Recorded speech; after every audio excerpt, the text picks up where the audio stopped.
ඊළඟ මෙවැනි ව්‍යසනයක් ඇතිවීම වළක්වන්න ඕන. නායම් අපේ රටේ මේ ගංගා අසබඩ මේ ගෙවල් ඇතුනේ කොහොමද?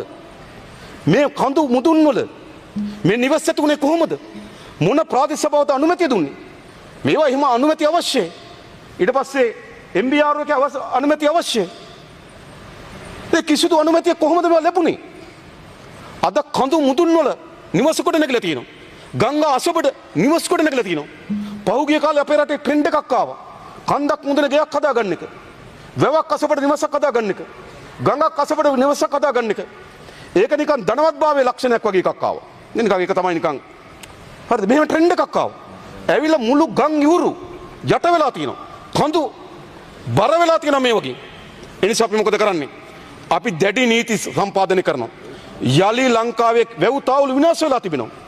ඒ නිසා අපි ඉතාමත් ශක්තිමත් වෙන්න මතක තබා ගන්න. යලි කිසිදු අනවසර තැනක අපේ රටේ නිවසක් ඉදි කරගන්න දෙන්නේ නැහැ.